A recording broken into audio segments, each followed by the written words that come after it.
जय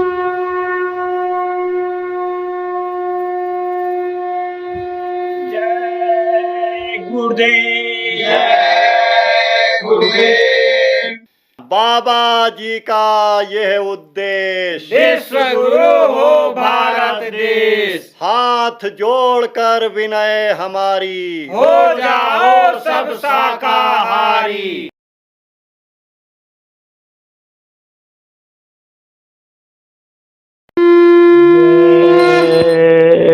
गुरुदेव।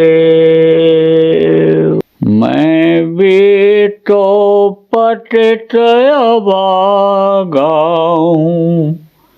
युग युग का सोया जागाऊं। अब हुआ अवै सब सौंपवार, पतवार तुम्हारे हाथों में, गुरुदेव तुम्हारे हाथों में।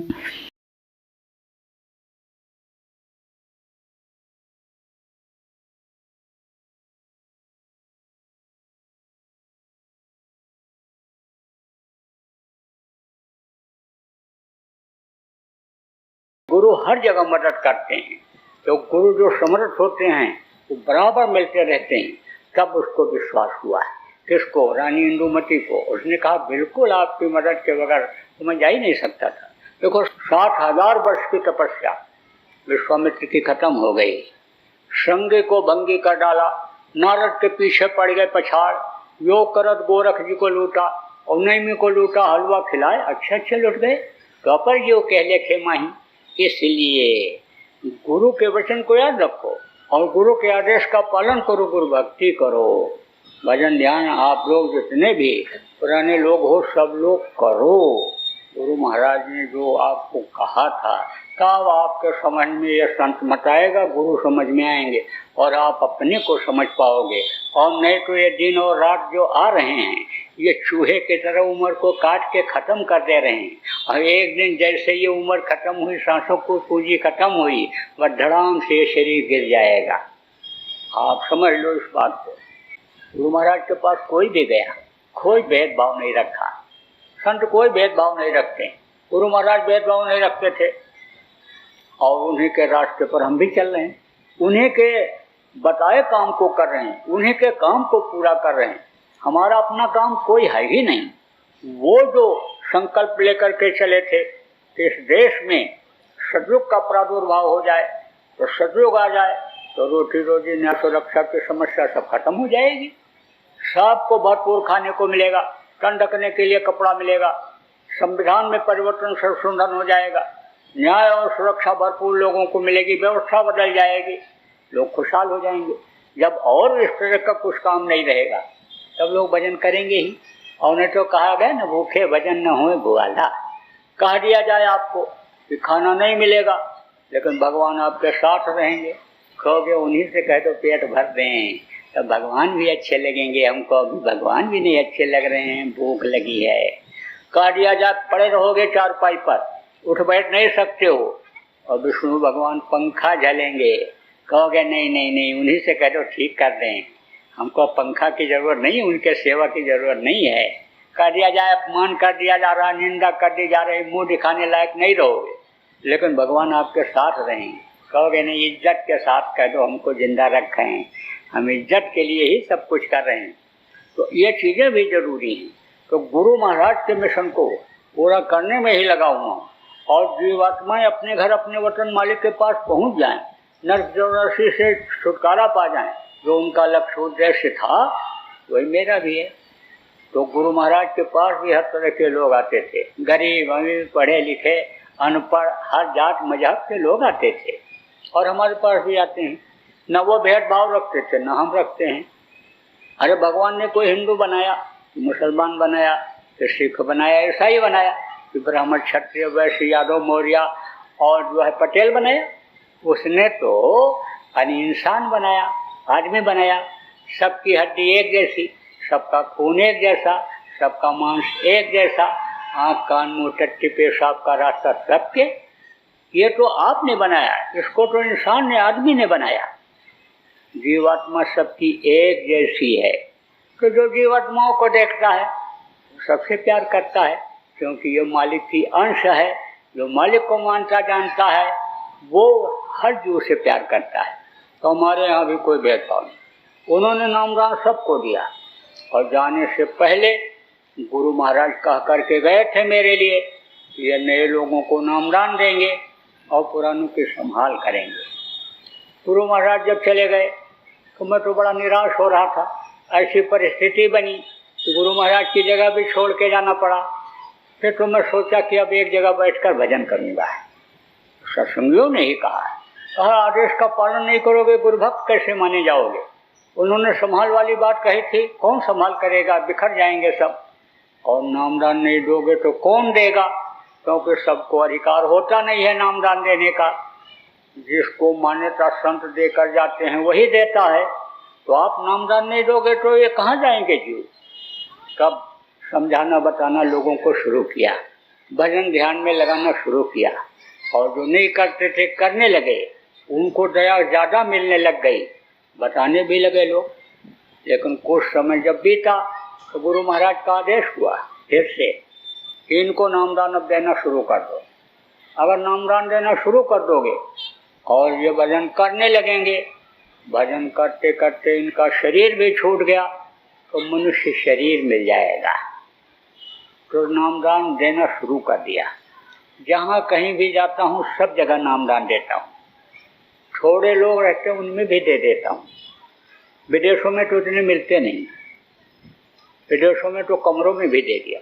कई देशों में गया, आपका नेपाल गया, हांगकांग गया, मलेशिया गया, सिंगापुर गया, आपके कतर गया, ओमान गया, दुबई गया, श्रीलंका गया, थाईलैंड गया, अमेरिका गया, इंग्लैंड गया, बहुत देशों में गए।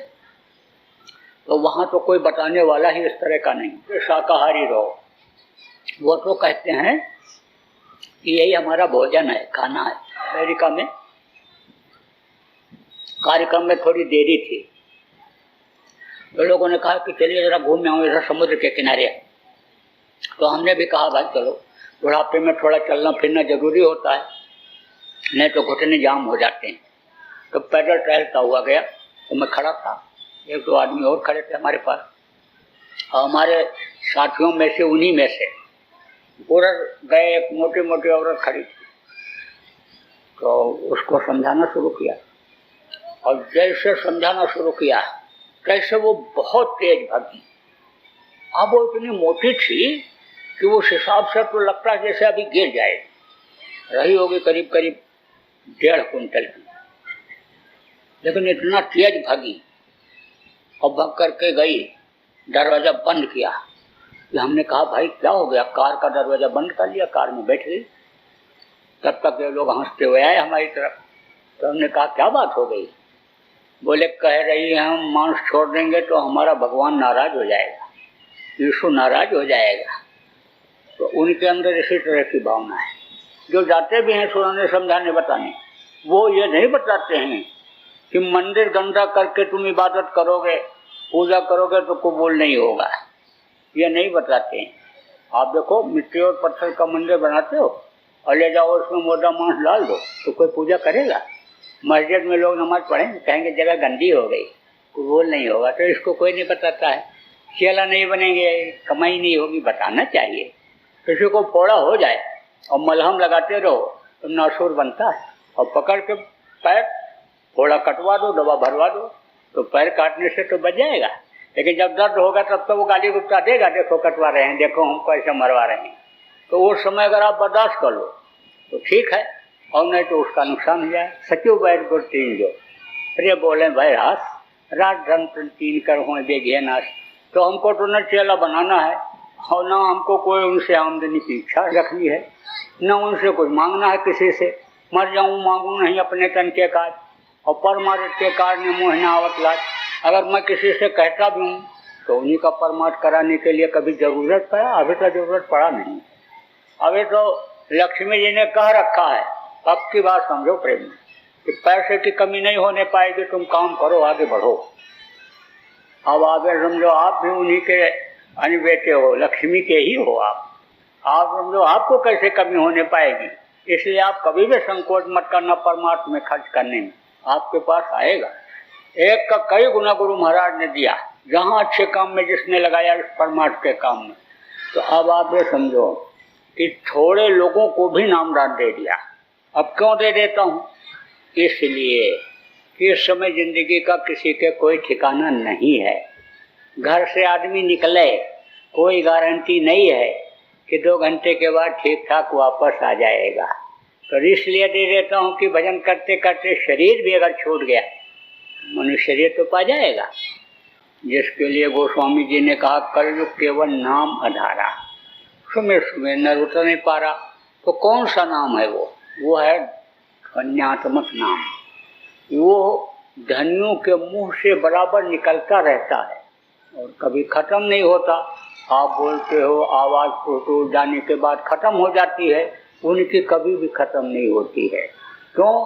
क्योंकि वो निर्मायक हैं।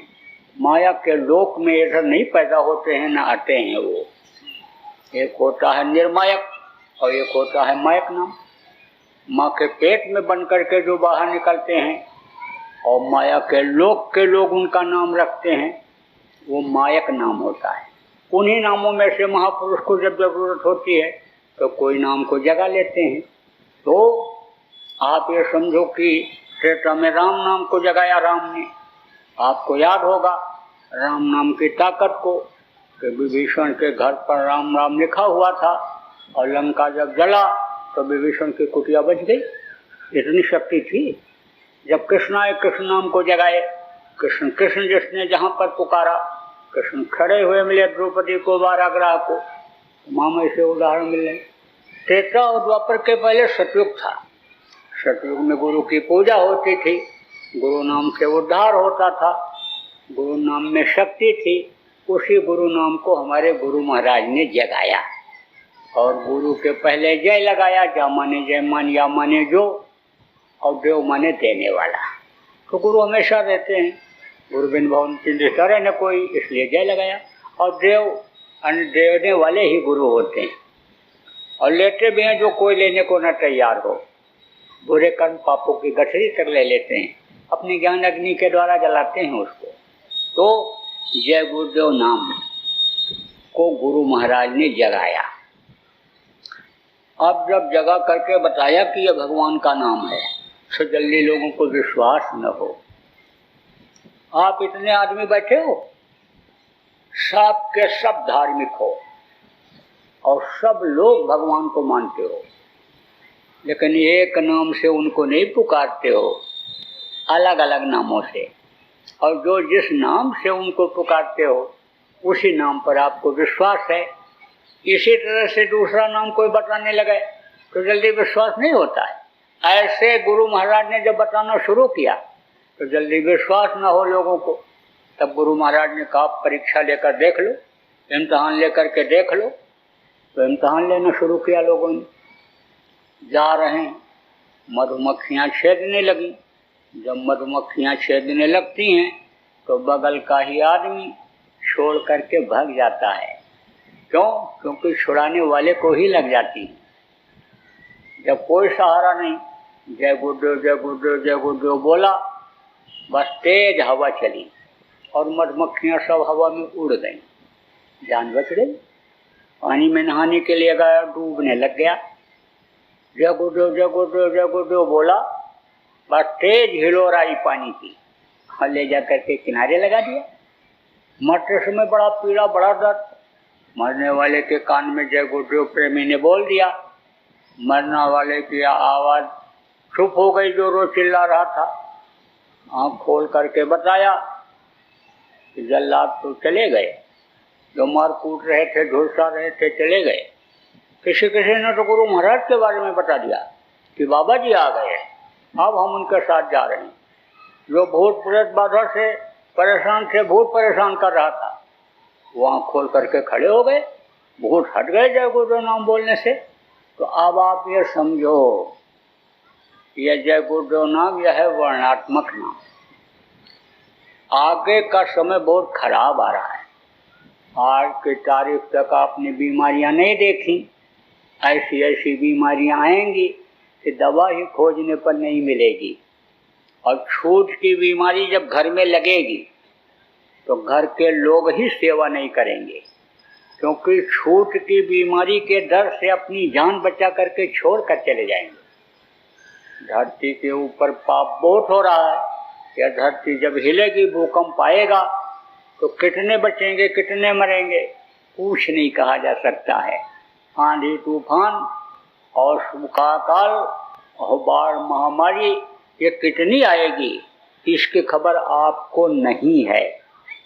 अब ऐसे समय में लोगों के रक्षा के लिए, बचत के लिए आपको जय गुरुदेव नाम रटाना पड़ेगा। अगर रट जाएगा तब तो नहीं भूलेंगे, बताओगे तो भूल जाएंगे। कहा ना, कोट कोट मन जतन कराएं अवंत नाम मुखावत नहीं। लेकिन जो चीज़ रट जाती है वो भूलती नहीं है। रामलीला हो रही थी तो जो हनुमान जी का पाठ करते थे उनकी हो गई तबीयत खराब। तो लोगों ने कहा भाई अब किसको बनाया जाए, हनुमान जी किसको बनाया जाए, पर्सनालिटी वाला आदमी तो होना चाहिए, मोटा तगड़ा। तब एक आदमी ने कहा वो हलवाई है मोटा, उसी को बना दिया जाए। मैनेजर ने कहा वो क्या बन पाएगा, क्या कर पाएगा। लोगों ने कहा सिखा दिया जाएगा तो कर ले जाएगा, रिहर्सल करा देंगे। बोले अच्छा बात कर लो। गए उसके पास, हलवाई से कहा तुमको रामलीला में हनुमान जी बनाना चाहते हैं। बहुत खुश हो गया अंदर अंदर। अच्छा, सोचा हमको हनुमान जी बना देंगे, हमारा फोटो खिंच जाएगा, कैलेंडर छप जाएगा, घर घर में लग जाएगा, लोग सुबह उठेंगे, हमारे पैर पर गिरेंगे, फूल पत्ती प्रसाद चढ़ाएंगे, हम भगवान हो जाएंगे। लेकिन फिर सोचा कि सांच बराबर तप नहीं कि झूठ बराबर पाप। तो पाप तो नहीं करूँगा, झूठ नहीं बोलूँगा, धोखा नहीं दूंगा, क्योंकि ये पाप है। सही बात उनको तो बताऊंगा ही। तब हलवाई बोला देखो भाई, मैं पढ़ा लिखा नहीं हूँ, इसलिए कुछ बोल नहीं पाऊंगा। लोगों ने कहा नहीं, बोल ले जाओगे, तुमको पढ़ाएंगे सिखाएंगे, तुम क्यों चिंता करते हो, चलो मेरे साथ। ले गए, दिन भर पढ़ाए, दिन भर सिखाए, करके भी दिखाए, करवा के भी देखे। बोले पास हो गया, कर ले जाएगा। लेकिन रात को जब स्टेज पर पहुंचा और रावण को लाल आंखें किए हुए बैठे देखा तो इसके पैर कांप गए और सब भूल गया। जो पहले से याद था वही याद रहा, बाकी उन्होंने जो पढ़ाया समझाया सब भूल गया। और रावण ने जब डांटा, ऐ बंदर कौन है तू, क्या है तेरा नाम। तब कहता सरकार के दुहाई, हम रामदास हलवाई। सब काम खराब है। जो अपना नाम याद था सब जगह बताता लिखाता था वही याद रहा, और बाकी इनका पढ़ा बताया सब भूल गया। तो जब जय गुरुदेव नाम लोगों को रटाओगे तभी याद रहेगा, और नहीं तो भूल जाएंगे। और जय गुरुदेव जीता जागता नाम जब कोई बोलेगा तो वो मालिक मददगार हो जाएगा। आपको ये नहीं मालूम है कि कहाँ से जुड़े हुए हो, उस भगवान से जुड़े हुए हो, पतले तार के द्वारा, मालिक जिसको कहते हैं उससे जुड़े हुए हो। तो जब नाम को महापुरुष जगाते हैं तो उसी से जोड़ देते हैं, और जब नाम से उसको कोई पुकारता है तो मदद करता है, नाम से पुकारने में मदद करता है। कैसे बता दें आपको। आप अपने बच्चों को लेकर कहीं जा रहे हो, छोटे बच्चे को ठोकर लग गई और बोला पापा, तो तुरंत देखोगे, मम्मी तो मम्मी देखेगी, भाई तो भाई देखेगा, सब साथ रहेंगे, लेकिन जिसको पुकारेगा वही मदद करेगा। ऐसे ही कैसो करोड़ नाम लाख नाम कृष्ण के, लेकिन जीते जागते नाम से जब पुकारेंगे तो सब मददगार हो जाएंगे। तो अब आप ये समझो कि आपको जय गुरुदेव नाम की अखंड ध्वनि करनी पड़ेगी, तब रट पाएंगे ये लोग। 24 घंटे की करो, 12 घंटे की करो, 8 घंटे, 4 घंटे की करो। और नहीं तो जितने लोग आप यहाँ पर आए हो, 2-2 घंटे की नामधुनी तो सब लोग कर सकते हो। और बहुत से सत्संगियों के घरों में नामधुनी सुबह शाम होने लग गई, ध्यान भजन बराबर पूरा परिवार करने लग गया, तो बीमारियां धीरे धीरे खत्म हो रही हैं, शांति हो रही है, घर में लड़ाई झगड़ा भी कम हो गया, बरकत भी दिखाई पड़ रही है। जिन घरों में भूत लगे थे, अब भूत भी चिल्ला चिल्ला के भग रहे हैं कि कान में यह आवाज़ हमको अच्छी नहीं लगती है, कान फटने लगता है, अब हम कहाँ जाएं, क्या करें। तो जय गुरुदेव नाम ध्वनि में वर्णात्मक नाम में ही इतनी ताकत है। अब इतना सब कुछ बताने के बावजूद भी हमको मालूम है कि सब लोग नाम ध्वनि तो नहीं करोगे रोज, तो रोज न करो, महीने में 4 ही 6 बार कर लो, 10 बार कर लो। पड़ोसियों को बुला लो, घर वालों को बुला लो, रिश्तेदारों को बुला लो। और 2 घंटा अगर कोई नहीं भी बैठा, आधा घंटा ही बैठ करके 2 ही 3 बार अगर बोला तो जय गुरुदेव नाम रट जाएगा और मुसीबत में वो नाम याद आ जाएगा, बचत हो जाएगी। तो बराबर जय गुरुदेव नाम के ध्वनि करो और कराओ। देखो बच्चियों, कुछ बच्चे ऐसे होते हैं कि जिनको बताने पर वो नहीं करते हैं, लेकिन जय गुरुदेव नाम की ध्वनि जब आप तरीके से बुलवाओगे तो बोलेंगे ही, रटेंगे ही।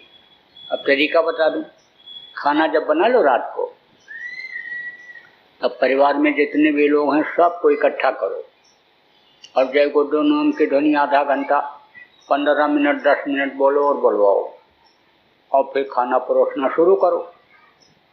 4-6 दिन जब ऐसा करोगे और बच्चों को मालूम हो जाएगा कि बगैर ध्वनि बोले खाने को मिलेगा नहीं, तो जैसे कड़ाही में छुन्न मुन्न बोलेगा, कुकर जैसे सीटी देगा, तैसे ही काका चलो, भाई चलो, चलो चाची चलो, चलो चलो चलो ध्वनि बोला जाए कि जल्दी जल्दी ध्वनि बोल लेंगे तो खाने को मिल जाएगा। तो यह तरीका रट जाएगा उनको, आपको निश्चिंतता आ जाएगी। कोई कैसा भी आदमी क्यों न हो, उसको बता दो कि रात को सोने के लिए जब जाओ तो जय गुरुदेव नाम की ध्वनि बोलते बोलते फिर सो जाओ। उसको ये बताओ कि चाहे धीमे बोलो, चाहे जोर से बोलो, चाहे मन में बोलो, लेकिन जब तक नींद ना आवे तब तक बोलते रहो। अगर उसके कर्म अच्छे हैं तो फायदा दिखेगा, और नहीं जब कर्म कटेंगे तब सद्बुद्धि आ जाएगी। तो बराबर जय गुरुदेव नाम की ध्वनि बोलते रहो और बुलवाते रहो, सभी लोग नए पुराने।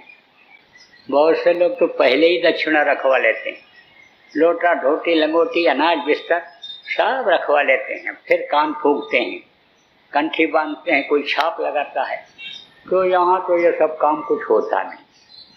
यहाँ तो ना आपको घर छोड़ना, न जमीन जायदाद छोड़ना है, न बाल बच्चों को छोड़ना है, आपको गृहस्थाश्रम में ही रहना है आपके पास अच्छा खाओ, है आपके पास अच्छा पहनो, आप अच्छे लोगों के पास उठो बैठो, जहाँ जिस समाज में जिस जाति बिरादरी में आप रहते हो उन्हीं के बीच में रहो, उन्हीं के साथ आप शाकाहारी भोजन खाओ। आप जहाँ अपने लड़की लड़का का शादी ब्याह करते हो वहीं पर करो। लेकिन ये जरूर कहता हूँ कि लड़के लड़कियाँ जब बड़े हो जाएं, पढ़ लिख लें, शादी ब्याह के योग्य हो जाएं, तो आप देख करके उनका शादी ब्याह समय से कर दो, उनको न खोजना पड़े, क्योंकि उनको जीवन का अनुभव नहीं होता है। वो तो रंग रूप में चले जाते हैं, पढ़ाई लिखाई धन दौलत पर मोहित हो जाते हैं। अब शादी का 2 महीना भी नहीं बीतता है और तलाक के मुकदमे चालू हो जाते हैं, और अगर कहीं दहेज का मुकदमा लग गया तो घर भर को जेल जाना पड़ जाता है। ऐसा काम क्यों हो? आपका दायित्व बनता है, जिम्मेदारी बनती है। बचपन से ही बच्चों के संभाल होना चाहिए। घर से निकलते ही देखो बच्चे कहाँ जा रहे हैं, पढ़ने जा रहे हैं, स्कूल जा रहे हैं, कि कहीं और बच्चों के साथ जा रहे हैं और किसी गलत काम में जा रहे हैं। शाम को लौट करके हमें पूछो क्या पढ़ा क्या पढ़ाया, घर पर क्या पढ़ने के लिए होमवर्क दिया, उसको करा दो। ध्यान रखना जरूरी होता है बच्चों का। ध्यान रखो तो बच्चे बिगड़ने नहीं पाए।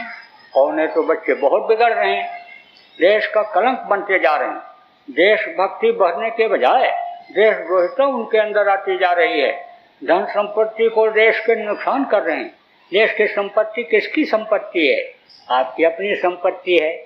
जो रखवाली करने वाले और व्यवस्था वाले वो भी परेशान, हर रात दिन जागने वाले, रात दिन पहरा लगाने वाले, अपराध के रोकने के लिए जो जिनको रखा गया वो लोग भी बेचारे परेशान हैं। मौका पा करके उनको ईंट पत्थर भी खानी पड़ती है, गोलियां भी खानी पड़ती हैं। अरे ये कौन है रखवाली करने वाले, व्यवस्था करने वाले? आप ही के तो बच्चे हैं, आप ही के तो भाई हैं। तो इन पर आपको रहम करना चाहिए। बच्चों को आप संभाल करके रखो, बच्चे बिगड़ने न पाएं। तो अब आप ये समझो कि न घर छोड़ना, न जमीन जायदाद छोड़ना और न बाल बच्चों को छोड़ना है।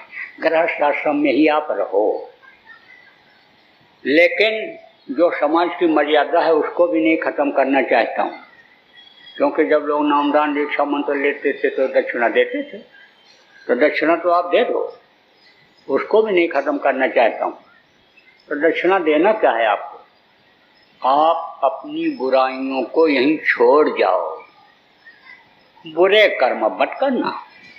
अभी तक जो आपने मांस खाया, मछली खाया, अंडा खाया, शराब पिया, ताड़ी अफीम का सेवन किया, दूसरे औरत के साथ बुरा कर्म किया, वो अब मत करना। तौबा कर लो, कान पकड़ लो। जैसा शुरू में मैंने बताया कि मनुष्य का भोजन मांस नहीं है, खून बेमेल कर देता है, बुद्धि खराब कर देता है, इसलिए मांस मत खाना। देखो बच्चियों, जो जानवरों को मारता है, काटता है, लाता है, उनके मांस को पकाता है, खाता है, खिलाता है, सबको बराबर पाप लगता है। तो पाप अब घर में नहीं होना चाहिए। मांस अब घर में, मछली आना नहीं चाहिए। मछली क्या है? तालाब की सफाई के लिए बनाई गई। कोई भी गंदी चीज आप तालाब में डाल दो, मछली खा जाती है। खखार के ठोक दो, टट्टी करके धोने के लिए जाओ, टुकड़े गिरेंगे, मछली खा जाएगी। कोई गाय बैल भैंस सुअर बह करके नदी तालाब में आ जाए, मछली खा जाती है। सफाई के लिए बनाई गई। जब मर जाती है, पानी के ऊपर तैरती है, तो गिद्ध और कौवा खाते हैं उसको। यह उनका भोजन है। तो उनका भोजन क्यों छीनते हो आप? आप जब उनका भोजन छीनने लगे तो वो आपके भोजन पर झपट्टा मारते हैं। तो ऐसा क्यों करते हो? मछली मत खाना। अंडा क्या है? ये माताएं मासिक धर्म होती हैं। खराब खून जब इकट्ठा हो जाता है तो बच्चा बन जाता है। मुर्गियों का खराब खून, उनके टट्टे पेशाब का खराब हिस्सा जब इकट्ठा हो जाता है तो वही अंडा बन जाता है। तो बहुत से डॉक्टर साहब लोग तो कहते हैं अंडा खाओ, ताकत आ जाएगी। लेकिन ये अंडा खाते और खिलाते हैं ये वैज्ञानिक डॉक्टर सब अज्ञानी, कोई जानकारी इनको नहीं है। कहते तो हैं हवाई जहाज बना लिया, हेलीकॉप्टर बना लिया, लेकिन बगैर पेट्रोल के कोई उड़ता है? वो भी तो कोई विज्ञान था। कि हनुमान जी जब संजीवनी बूटी लेने के लिए गए थे तो कोई हवाई जहाज हेलीकॉप्टर पर बैठ कर गए थे? उड़ करके गए थे। वो भी तो कोई विज्ञान था। जब जीरो दिया मेरे भारत ने, तब दुनिया को गिनती आई। आध्यात्मिक विज्ञान के आगे सारा विज्ञान फेल, और आध्यात्मिक विज्ञान से ही सारे विज्ञान निकले हैं। तो अंडा मत खाना प्रेमियों, और शराब मत पीना। 1000 बुराई शराब। जो शराब पीता, मांस खाता, व्यभिचार करता, खून कत्ल करता, बाल बच्चों को मारता, जमीन जायदाद को बेचता, क्या क्या बुरा कर्म नहीं करता। मुसलमान की किताब में लिखा है कि एक कतरा भी शराब का अगर जिस्म पर पड़ जाए तो काट करके फेंक देना चाहिए। जो ऐसा नहीं करता शरीयत इस्लाम से अलग हो जाता है। और हिंदुओं के यहाँ लिखा है पियो, लिखा है गंगा जल कृत वारुण जाना, और तदपि न संत करें ते पाना। गंगा जल जैसे जल में चाहे शराब बनाया जाओ, नहीं पीना चाहिए, मत पीना, छोड़ दो, आज से छूट जाएगा। लेकिन शराबी का साथ जरूर छोड़ना, नहीं शाम को फिर पिला देगा। साथ का बड़ा असर होता है। देखो कैकेयी कितना प्रेम करती थी राम से, लेकिन मंथरा उसकी दासी 24 घंटा रहती थी साथ, मन को बदल दिया उसके। उसी कैकेयी ने राम को 14 वर्ष के लिए जंगल भिजवा दिया। साथ का असर होता है, बुरे का साथ मत करना, अच्छे के साथ रहना। सार संग में देव ने कहा ना, साथ का संग मांगा गुरु से, सार संग में देव ने परम गुरु दाता। साधकों के पास बैठो, अच्छे लोगों के पास उठो बैठोगे तो अच्छा ज्ञान आएगा। बुरों का साथ छोड़ दो। अब मेहनत ईमानदारी की कमाई करोगे तो बरकत मिलेगी। बनाना लोगों को बहुत जरूरी है, और अगर ये नहीं बनेंगे तो इनको बचा पाना बड़ा मुश्किल हो जाएगा, क्योंकि युग बदलने का समय आ रहा है। लिंग पुराण के 40वें अध्याय में लिखा है, सूरसागर में लिखा है, जगन्नाथ दास टूरिया किताब में लिखा है। गुरु महाराज हमारे बराबर कहते रहे कि कलयुग में कलयुग जाएगा और कलयुग में सतयुग आएगा। तो देखो, जब जब अनुयुग परिवर्तन हुआ, युग बदला, तो मरे बहुत। त्रेता गया तब बहुत मरे, द्वापर गया तब बहुत मरे। तो कलयुग जाएगा तो छोड़ेगा? कलयुगियों की तो रगड़ाई करेगा, बहुत मरेंगे। अब आप समझो सब मर ही जाएं तो सतयुग को देखेगा कौन, और लाने का आनंद क्या मिलेगा? इसलिए सतयुग के लायक लोगों को बना लिया जाए। सतयुग योगी सब विज्ञानी, और कहे ध्यान करें वो प्राणी। सतयुग में कोई भी मांसाहारी शराबी कबाबी नहीं होगा, सतोहिया जुआरी नहीं होगा। सतयुग में योगी विज्ञानी लोग होंगे। देखो, एक समय ऐसा आएगा प्रेमियों, हम आपको बता दें आज, कि देश में गौ हत्या बंद हो जाएगी। और गौ हत्या ही नहीं, किसी भी पशु पक्षी की हत्या नहीं होगी। कश्मीर से कन्याकुमारी तक कोई भी मांस, शराब, अंडे, मछली की दुकानें ही नहीं होगी। कोई भी औरत रात को 12 बजे देश के किसी भी सड़क पर घूमेगी, देख करके किसी की नीयत खराब होगी ही नहीं। लोगों की भावना बदल जाएगी, विचार बदल जाएंगे। एक ही चारपाई पर भाई और बहन सोए रहते हैं, उनकी भावना अलग रहती है, और पति पत्नी की अलग रहती है। ऐसा हो जाएगा, भाव बदल जाएगा। मेरे कहने से ही बहुत लोग बदल गए। मेरे कहने से लोगों ने मांसाहारी होटल बंद कर दिया, और शाकाहारी होटल जब से खोले कह रहे अच्छा चल रहा है। मछली अंडे की दुकान बंद करके और दूसरा धंधा शुरू किए, कह रहे अच्छा चल रहा है। कमाने का तरीका होता है। लक्ष्मी कमाई नहीं जाती है, लक्ष्मी आकर बैठ जाती हैं। लक्ष्मी को आदर के साथ, सम्मान के साथ जब लाते हैं, रुक जाती हैं। तरीका अगर बता दिया जाए तो 1 कमाए और 10 खाएं, और नहीं तो 10 दौड़ते रहें, पूरा न पड़े। तो युग बदलेगा, समय बदलेगा, अच्छा समय आएगा। समय पर जाड़ा गर्मी बरसात होगी, जो पेड़ नहीं फलते फलने लगेंगे, जो दूध देने वाले पशु दूध नहीं देते दूध देने लगेंगे। लोग आध्यात्मवादी, ईश्वरवादी होंगे, खुदा परस्त जिनको कहा गया वो होंगे। विज्ञान तरक्की करेगा, आध्यात्म पूरे विश्व में फैलेगा। भारत आध्यात्मिक गुरु होगा, वो समय आएगा। लेकिन ये बीच का समय खराब है, इसको बड़ी सावधानी से पार करना है। अभी अपहरण, बलात्कार, चोरी, डकैती घटनाएं बढ़ेंगी, ठगी बहुत बढ़ेगी। इसलिए ठगों से प्रेमियों होशियार रहना। देखो, लालच नहीं करोगे तो ठगी से बच जाओगे, और लालच करोगे तो ठग जाओगे। आएंगे, कहेंगे एडमिशन करा देंगे, प्रमोशन करा देंगे, नौकरी लगवा देंगे, 1 का 4 गुना करा देंगे, हमारा पार्टनर बन जाओ, कमाई करवा देंगे, और पैसा लेकर चले जाएंगे, 1 पैसा वापस नहीं आएगा। गुरु महाराज ने टाट पहनाया था, फिर गुलाबी पगड़ी लगवाई, मैंने लोगों को गुलाबी कपड़ा पहनाया, खराब समय से बचत के लिए। तो गुलाबी कपड़ा पहनकर भी आ सकते हैं, टाट पहन करके भी आपके यहाँ आ सकते हैं। 3 घंटा बैठ कर साधना करेंगे, और फिर आँख खोलेंगे तो बढ़िया सत्संग की बातें सब अच्छी अच्छी बताएंगे। आप तो समझोगे सतलोक से उतर के आ गए, बस रुपया पैसा लेकर चले जाएंगे, बहन बहू बेटियों पर इज्जत लूट कर चले जाएंगे, लेकर चले जाएंगे, रह जाओगे ऐसे ही। इसलिए होशियार रहने की जरूरत है। बोलो जय गुरुदेव। जय गुरुदेव। बाबा उमाकांत जी महाराज अपने ही प्रेमियों के सहयोग से संस्था द्वारा जनहित का कार्य करते हैं। किसी भी व्यक्ति, संस्था व सरकार से कोई भी चंदा, चुटकी व अनुदान नहीं लेते और किसी भी तरह का व्यापार भी नहीं करते।